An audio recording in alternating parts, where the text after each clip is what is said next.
সদায় পুৱা চাকি বন্তি জ্বলোৱা মানুহজন পূজা নকৰাকৈ গুচি গ'ল।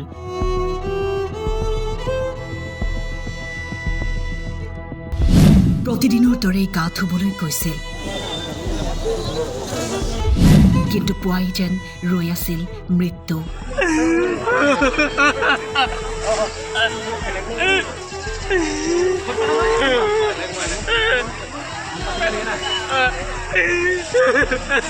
যোৰহাটত ঘটিল অতি দুখজনক ঘটনা।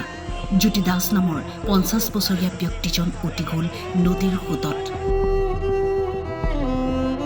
ভোগদৈ দলঙৰ তলতেই গা ধুবলৈ গৈছিল, কিন্তু বহু সময় ঘৰলৈ উভতি অহাত বিচাৰ খোচাৰ লাগিল পৰিয়ালৰ। অৱশেষত উদ্ধাৰ হ'ল মৃতদেহ। কান্দোনত ভাগি পৰিছে পৰিয়াল। সদায় ভগৱানৰ নাম লৈ দিনটো আৰম্ভ কৰা মানুহজন এনেকৈ গুচি গ'ল।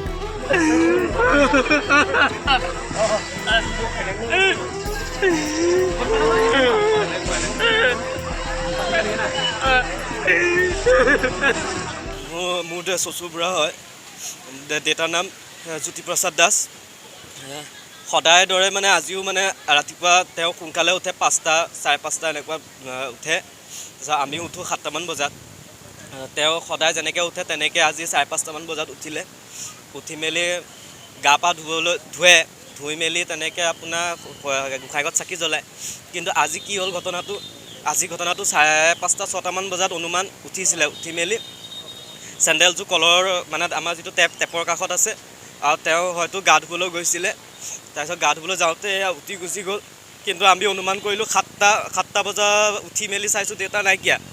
গোটেইখন বিচাৰিলোঁ, দলঙৰ তলত বিচাৰিলোঁ, গোটেই ঘৰ বিচাৰিলোঁ, কিন্তু নোপোৱা দেখি আমাৰ অনুমান হ'ল যে নদীত গা ধুবলৈ যাওঁতে হয়তো তেওঁ উঠি গ'ল। কাৰণ পানী যিটো স্পীডত বাঢ়িছে, সেইকাৰণে পুলিচ বিষয়াক খবৰ দিলোঁ। এতিয়া দেখিছোঁ এলেংমৰাত ওলাইছে গৈ দেৱগতিটো। আৰু আমাৰ চিজুল কাষ্ট অফিচত কৰে, মালুৱালিত আছে অফিচটো, ৰেগুলাৰ যায়।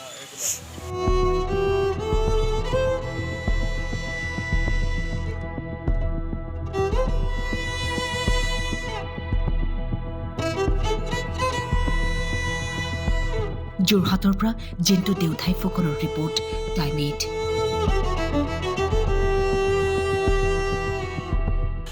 মোৰ চচু বুঢ়া হয়। দেউতাৰ নাম জ্যোতিপ্ৰসাদ দাস। সদায় দৰে মানে আজিও মানে ৰাতিপুৱা তেওঁ সোনকালে উঠে, 5টা, 5:30 এনেকুৱা উঠে। তাৰপিছত আমি উঠোঁ 7টামান বজাত। তেওঁ সদায় যেনেকৈ উঠে তেনেকৈ আজি 5:30মান বজাত উঠিলে। উঠি মেলি গা পা ধুই মেলি তেনেকৈ আপোনাৰ গোঁসাইঘৰত চাকি জ্বলায়। কিন্তু আজি কি হ'ল ঘটনাটো 5:30, 6টামান বজাত অনুমান উঠিছিলে। উঠি মেলি চেণ্ডেলযোৰ কলৰ মানে আমাৰ যিটো টেপৰ কাষত আছে, আৰু তেওঁ হয়তো গা ধুবলৈ গৈছিলে। তাৰপিছত গা ধুবলৈ যাওঁতে উঠি গুচি গ'ল। কিন্তু আমি অনুমান কৰিলোঁ 7টা বজা উঠি মেলি চাইছোঁ দেউতা নাইকিয়া। গোটেইখন বিচাৰিলোঁ, দলঙৰ তলত বিচাৰিলোঁ, গোটেই ঘৰ বিচাৰিলোঁ, কিন্তু নোপোৱা দেখি আমাৰ অনুমান হ'ল যে নদীত গা ধুবলৈ যাওঁতে হয়তো তেওঁ উঠি গ'ল। কাৰণ পানী যিটো স্পীডত বাঢ়িছে, সেইকাৰণে পুলিচ বিষয়াক খবৰ দিলোঁ। এতিয়া দেখিছোঁ এলেংমৰাত ওলাইছে গৈ দেৱগতিটো। আৰু আমাৰ চিজুল কাষ্ট অফিচত কৰে, মালুৱালিত আছে অফিচটো, ৰেগুলাৰ যায়।